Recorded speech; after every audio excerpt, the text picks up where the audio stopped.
Hi everyone, today's topic is about part 23 of the Tao Te Ching, basically saying living naturally. So something that we all have to do, but most of us are unfortunately caught up by being actors, and that's very sad.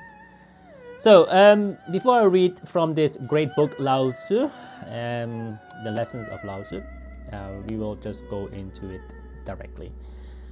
What does it mean basically about living naturally? So most of us knows that if we look outside the nature, a couple of days ago there was, for example, typhoon here in Asia.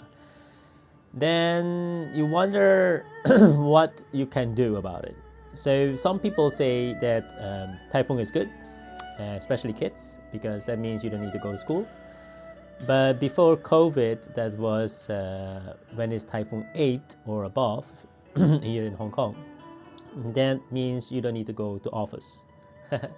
But some of the people still need to work from home nowadays because you have a working from home policy. So it doesn't matter how the typhoon is, you still have to work if you can work from home, okay, for those. So that's the reason why by nature it says like 50 or 60 years ago or even 100 years ago, when typhoon comes, everyone is scared because then all your crops will be ruined and your fertilize everything you have to redo again, because long time ago everyone were farmers, and that's why when you ask your grandparents if they like typhoon long time ago, they will absolutely say no, because then you cannot eat for a few days or a few months. But these days has changed a lot of stuff. So even though typhoon comes, you still can buy groceries, etc. after the typhoon is gone, because somewhere else in the world is still growing crops, and that's the way it is. And that's the reason why time has changed so fast. So moving on,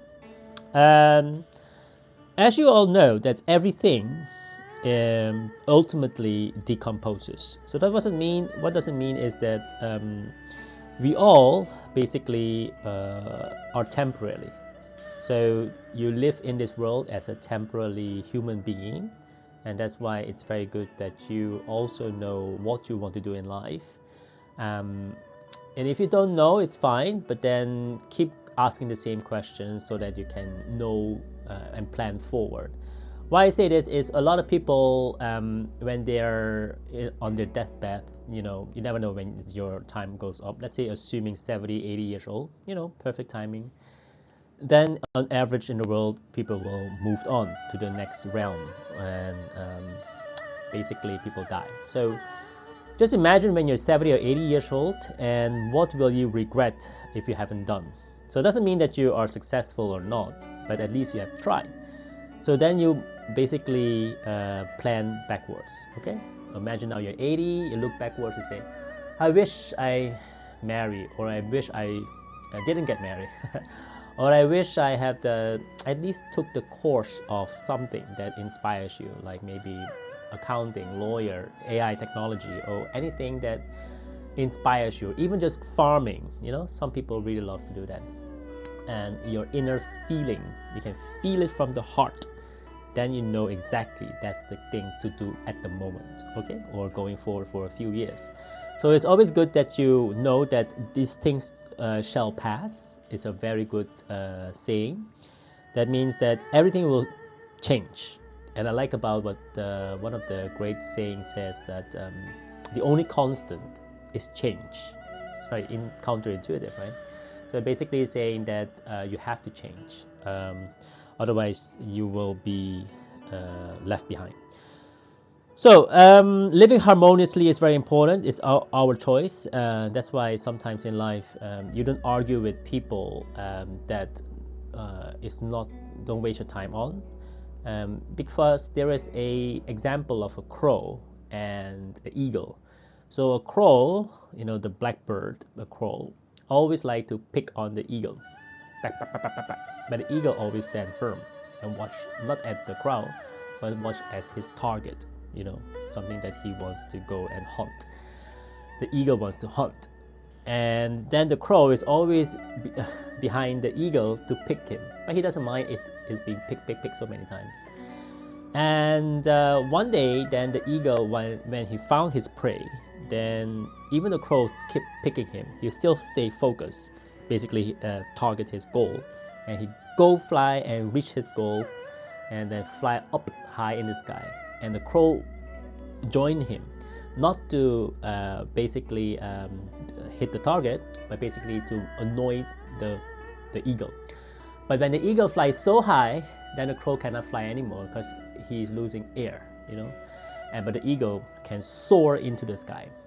So that's a good analogy to remember, that no matter if things happen around you, distraction or bullies or anything, don't get distracted. Don't fight the bullies sometimes. You have to pick your fight. Not every fight is worthwhile. Then you will fly as the eagle into the sky. That's a very good way to live your life. Live naturally, okay? Okay, so another thing that I like about this 23, I'll try to explain to you basically, is instead of the desire to force anyone to do something. Most of the people, especially when you have kids, you want to force your kids to eat something, force your kids to do homework, force your employees, or your subordinates, we call that, or someone beneath you that is reporting to you, and you force them to do something or else. This is all the way, unfortunately, the world works. Then people will not like to do it. They have to do it because they get paid the salary, otherwise they get fired, or maybe the children will be very upset and so then we always try to reward system, maybe like if you do this you get a promotion, if you do this the kids, for example, then you can eat ice cream or something, we can go out for whatever. So we still try to use the punishment or reward system. But sometimes it doesn't work anymore because the people already know it, or the kids know that you're going to use the same technique. So naturally, basically telling them, look, why is it beneficial that you do it? Not that you reward them, not that you punish them, but tell basically the consequence, the pros and cons, or something, especially the something that benefit people. Because human nature are designed like that they don't like to be told what to do. Like if you force them to do this and that, and then they will always retaliate. They want to fight back. So that's another way for another book also. By the way, I think this is called The Influence from Cialdini. Maybe you'll take a look at that book. Anyway, there is another one that I want to talk about is you have to try to invite you to the past. Basically living naturally is, as you can always see, there's not always sunshine or there's not always rain. So there's sometimes sunshine, there's sometimes rain, and we need both, because otherwise the crops and the animals cannot survive, and we also cannot survive when there is no food. And that's the reason why we need a balance to pause. Sometimes you observe and then before you react. So you always have a choice in life. All of us has a choice, and that's why we have to try to flow, like in my previous video, like the river. In life is like a river. You have to flow instead of pick up onto one side too much in the extreme. So everything in nature is returning to a source, as you all know, that we all will live, we all will die. The question is not if, the question is when. But forget about the when, just live and let live. It's very important, because everything that we know, we have to try to participate this conscious awareness that I talk about a lot in this channel. So the other thing that I like to say is what Lao Tzu trying to teach, especially when it comes to conform, is I'll read a very good sentence for you here, and I'll read the whole later for you. So a man of the way conforms to the way, a man of virtue conforms to the virtue, a man of loss conforms to loss. So basically that whatever your attention goes, your energy flows. So that's why you have to be careful where you put your attention on. So it will happen, indirectly or directly, and then sometimes you wonder why it happens, because you are the one that projected it. So let's give you an example. Is you read the news and the news says, oh, every time you do this, by the way, the economy is bad, how worse the stock market is, everything is in the red, and you see it and you believe it, and then eventually the algorithm also show you a lot of videos about those things, and then you feel negative and you think, oh, maybe I shouldn't have this investment, like maybe buy a property or a stock.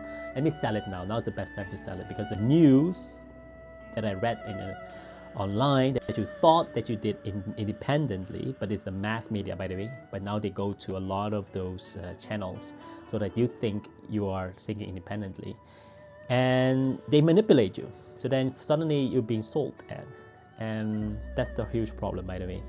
And picking individual stocks, no offense, it's not a good idea, because I was doing a thesis about high frequency data, master thesis on my university, and I have to say it's almost impossible.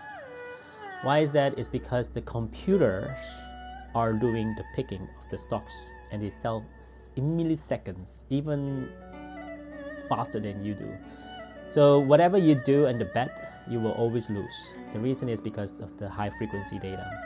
The computer, when they sell in mass very quickly, and when they buy in mass.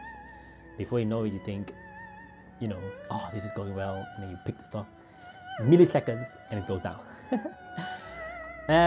So the example that I want to give you is like when you read a newspaper and they say, oh, something is very bad, you say, yes, for you, not for me.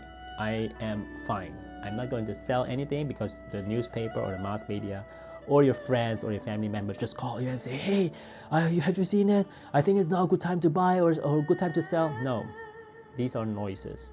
You have to differentiate between the noises and the signals. Okay, very important, because don't mix it together. How do you know that? In my previous video is the matrix. You can feel it. You are on the ground. You know that sometimes situations are, like I said, the typhoon coming, and then people get scared. People go to rush to the supermarket or anything they want to buy quickly. It's not needed. Chill, man, chill. Typhoon will not stay forever. Maximum 2 days, at most 3. I never see more than 3, but anyway, if there is, let me know in the comments below, or I missed something. But you have enough food for 2 or 3 days, enough water, then you'll be fine. And it's better for you, by the way. Then you don't need to eat too much or drink too much. All right. I wouldn't want to waste your time too much. So let's say the affirmation is, this is temporarily setback. So for example, there's a good saying here from Dr. Wayne Dyer.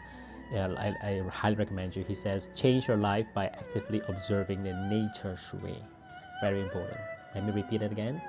Change your life by actively observing nature's way. Okay? So you have to change your life by trusting your ability to respond naturally to the circumstances in your life. Don't let the circumstances around you dictate who you are.